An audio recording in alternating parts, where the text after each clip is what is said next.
Hello, dear fans, friends, subscribers. This is your host Ram, welcoming you to your Saturday edition of the Cricket Happening Show. And well, on this Cricket Happening Show, well, as I said yesterday, we're telling you that Australia are definitely going to find it very difficult, and the only one man who could do it was Steve Smith.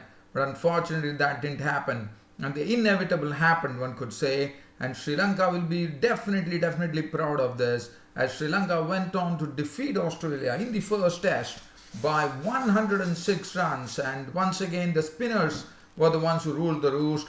And as I said, it was always going to be difficult to bat on this pitch on the final day against Rangana Herath and Lakshan Sandakan. And Rangana Herath was the one who did the most of the damage, picking up 5 wickets, 9 wickets in the match, and also Sandakan chipped in with 3 wickets. So the spinners have been the one who have been ruling the roost as far as this match is concerned.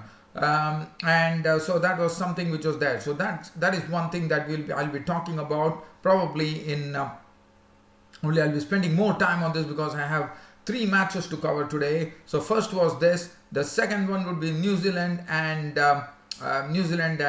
Zimbabwe, where on day 2, I would say, or day 3, in fact, New Zealand were dictating terms to the Zimbabweans with 3 centurions today. Yesterday it was Tom Latham, today Ross Taylor with 173 and BJ Watling with 107, and that helped the New Zealand amass a big score of 576 for 6 declared. And Zimbabwe lost 5 wickets for 121 at close of play. That really meant that they still needed 291 runs to wipe off the arrears. And so they have a really a big task in front of them. And as far as the second test match between India and West Indies were concerned, I could only say that one was really surprised at Jason Holder's decision of actually batting first on a pitch which was definitely helping the pace bowlers. There was some really good spongy bounce, and the ball is also moving about, and one was wondering as to why Jason Holder decided to actually bat first. And on this batting wicket, West Indies definitely even after winning the toss, the initiative was totally lost, as West Indies were all out for 196 with Ravichandran Ashwin picking up a 5-wicket bag once again, his 18th 5-wicket haul in 36 matches. And India had already wiped off 126 of 196. They were 126 for 1, with Lokesh Rahul looking supremely confident in his knock of 75 with 10 fours. And we saw, even though the Indian pace bowlers did very well, one did not see the same coming in from the West Indians. Miguel Cummins was making his debut. I'll come back to that. But first, as I said, my concentration would be on the Australia-Sri Lanka game. And as far as the Australia-Sri Lanka game goes, as I said, Australia today they resumed at the overnight score with Stephen Smith and Adam Burgess in the middle, and it didn't take much time for Adam Burgess to be gone, as Rangana, the ball was turning, no doubt. It's the final day. There was a lot of footmarks too, and Adam Burgess was the first to go, cotton ball by Herath for 12, so that made it 96 for 4. And then Stephen Smith was very cautious. In fact, he was really very cautious. I mean, he was not attempting any aggressive strokes, and he was just staying there at the crease. I would say he was stay put. He was just stay put at the crease there, and then Mitchell Marsh came in. He contributed 25 before Rangana Herath claimed him LBW with 3 boundaries. But after that, it was the turn after that. Then and then finally Smith, after being very patient, tried his best. But as I said, Rangana Herath was turning the ball, and Stephen Smith was the victim. The captain LBW bowled Herath for 55 with 1 boundary. He played very cautiously, but and after that we saw Mitchell Starc being consumed. Now once Rangana Herath had picked up those 3 wickets, now it was the turn for Sandakan to get into it, as Sandakan actually had Mitchell Starc caught and bowled for naught, and he also had Nathan Lyon dismissed for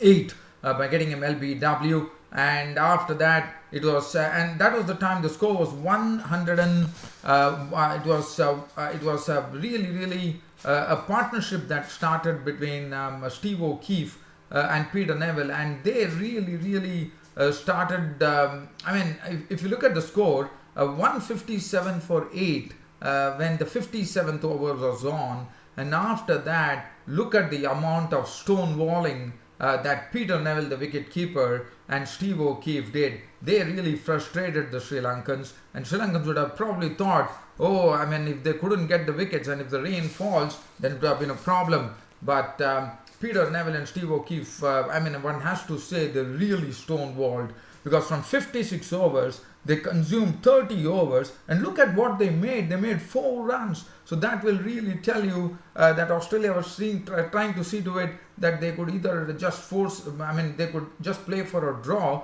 and hope that the rain gods come in and probably the match would end in a draw. But one has to really commend the way Peter Neville and Steve O'Keefe actually stuck it out, with Peter Neville's contribution being 9 after consuming 115, playing 115 balls with 1-4, and Steve O'Keefe making 4 runs of 98 deliveries with 1-4.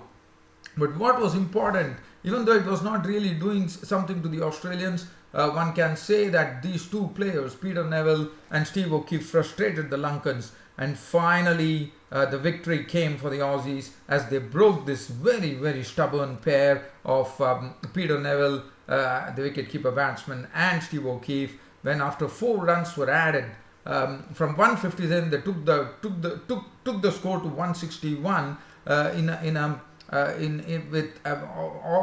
offering door defense to the bowlers, and 4 runs were added in 30 overs. So that would really tell you how frustrating it could be for Sri Lanka. But they kept on blocking, and then finally it was Dhananjay De Silva who broke this stubborn pair by picking up the wicket of Peter Neville by getting him caught by Chandimal, and then it was Steve O'Keefe who was bowled by Herath, which brought the curtain down on this Australian innings for 161, and that was it. And finally the Sri Lankans were dancing, and why not? They have to be commended. Their pace bowling was crippled, their batting, they're on a learning curve, and look at that man. One is Kushal Mendis, who made 176, who was the man of the match, and you will remember that match. And Rangana Herath taking a 9-wicket bag. He picked up 5 wickets for 54 and was ably supported by Lakshan Sandakan, 3 for 49, and 1 wicket apiece to Dilruwan Pereira and Dhananjay De Silva, and that was it. So Sri Lanka leading the 3-match series 1-0, and I have to say the next match which is coming up at Galle, and we all know that Galle is the one which definitely helps spinners, and Sri Lanka has been the happy hunting ground too. So, and this was also the first loss for Stephen Smith as the captain of Australia. So that is it. So now let's get on to the next match. And the next match that I'm going to talk about is going to be a match between Zimbabwe and New Zealand. Just briefly, I would say here that New Zealand were the ones who amassed a score of 576 for 6 declared. Ross Taylor contributing an unbeaten 173 with 19 boundaries. And they lost Sodhi today to the bowling of Chinoya for 11 with 2 boundaries, and BJ Watling contributed 107 with 12 boundaries, 576 for 6 declared. So it was a real toil for the Zimbabwean bowlers and the fielders, and with a very huge lead that they had. Probably if you look at the lead, it was almost a 412 run lead, one could say. And out of the 412 runs in the second innings, Zimbabwe definitely struggled. They struggled against Tim Southee and Trent Boult. Trent Boult in particular picking up 3 wickets for 33, 1 wicket for 35 for Southee, and 1 wicket for 18 for Neil Wagner, the hero in the first innings. Chibaba making only 7 with 1 boundary. Masakadza was out for 4 with 1 boundary. Chari was bowled by Boult for 5, coming in as 1 drop. Craig Irvine was the one who was there at the centre, keeping the New Zealand bowlers at bay with an unbeaten knock of 49 at stumps of 55 balls. So definitely he showed a bit of pluck there against the New Zealand bowlers. Masuari this time couldn't do much. He didn't trouble the scorers at all. He was out for a blob. Bolt took his wicket. Sikandar Raza entertained. He just started taking the attack to the rivals' camp by actually looking at the situation. He decided that he would start playing his strokes, and that's what he precisely did, which enabled him to get 37 of 29 balls with 8 fours. Creamer, the Zimbabwean captain, was giving company to Craig Irvine at the crease, not out on 14, but a very, very sorry state for Zimbabwe. They have still a long way to go. 121 for 5. They still have 291 runs to actually wipe off the deficit, and that is going to be pretty difficult. They only have 5 wickets in hand. So I think probably New Zealand have already wrapped this up, the first test match. And 3 wickets for Trent Boult to really moved the ball well, and Tim Southee 1 wicket, and 1 wicket for 18 for Neil Wagner. So that is as far as the match between Zimbabwe and New Zealand is concerned. Now we are heading towards West Indies, where the first day's play in the first test match. As I said, one was wondering at Savannah Park in Jamaica, Kingston, Jamaica, where a lot of talk was going on that this pitch is going to be difficult, in the sense going to be pacey. Well, as far as the changes were concerned, the Murli Vijay, who was injured, was replaced by Lokesh Rahul as an opening batsman, and West Indies decided to blood Miguel Cummins in the test match, as Miguel Cummins replacing the other bowler. In fact, I think it was Miguel Cummins actually coming into the team, so that was so Miguel Cummins actually making his debut.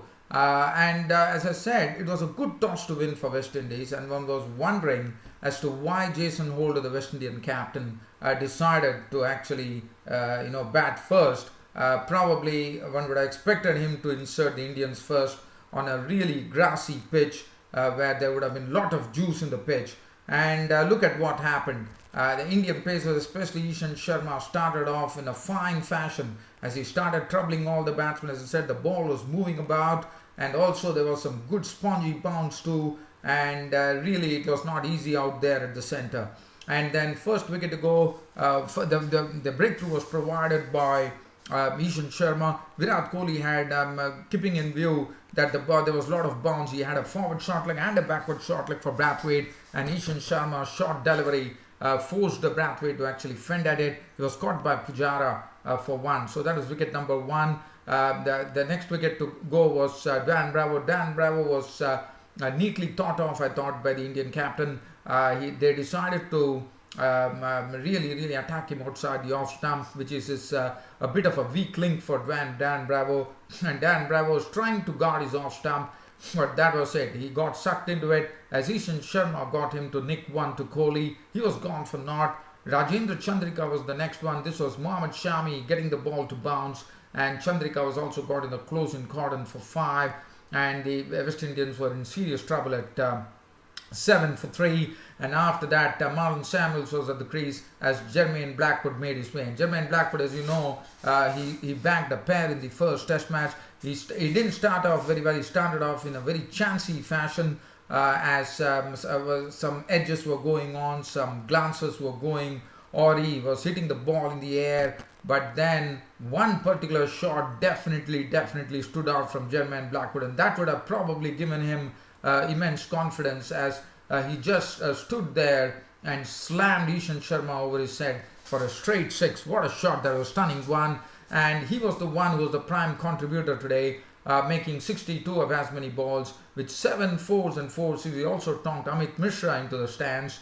Marlon Samuel's contribution was 37, and this was the time first the pace bowlers did the job, and after that it was once again Ravichandran Ashwin spinning the West Indies like a wheel. He went on spinning as he started consuming the wickets. He picked up Marlon Samuels for 37 with 5 fours and 2 sixes, and then Ashwin went on. Mohammad Shami picked up the wicket of Ralston Chase, and this innings, which was given a sort of resuscitation by Jermaine Blackwood and Samuels, slowly, totally fell away as Ashwin took over totally by picking up Samuels. Shane Dowditch was in 2 minds whether to play or not to play. In the meanwhile, he was caught behind by Saha. Ralston Chase was a victim of Sami for 10.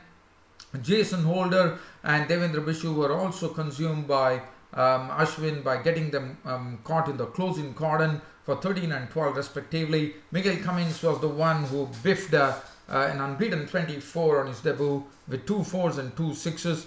Gabriel making 15 with 2 fours and 1 6 and 196 all out. And as I said, West Indies losing the initiative totally as they were all out for 196. And as I said, Ishan Kumar 2 wickets, Mohammad Shami 2, but Ravichandran Ashwin was the tour, 16 overs, 2 maidens, 52 runs and 5 wickets, which gave him the 18 5-wicket haul in Test cricket in 36 matches for Ravichandran Ashwin, and 1 wicket Amit Mishra. And India lost Dhawan's wicket for 27 out to the bowling of Chase with 5 fours, but Lokesh Rahul coming into the Indian team in the absence of Vijay did a fine job to be unbeaten on 75 with 10 fours. Pujara was not out on 18 with 1 boundary. And I have to say the West Indian bowlers could not get any purchase. I mean, probably their line was not correct here, and they really struggled against the Indians. So one could not see the same effect that the Indian bowlers had on the West Indies batsmen. It was not to be seen at all. And the Indian batsmen have already reached 126 for 1, and they are also, and one looks out for the morrow to see as to what is going to happen. And West Indies have to bowl a much better line to make use, and I'm sure it will be an interesting session in the morning with some juice in the wicket, and then one would see how the West Indian pacers really come up as to what is their mode of attack tomorrow, as to what line they are going to bowl to the Indians. Well, dear fans and subscribers, I don't have much to talk. I know that it is a very short cricket broadcast here, but don't worry, you can go on to my Twitter and I'll be talking about each and every game there. Thanks for your company and thanks for watching Cricket Happenings. This is your host Ram, signing off finally for the day. Thank you.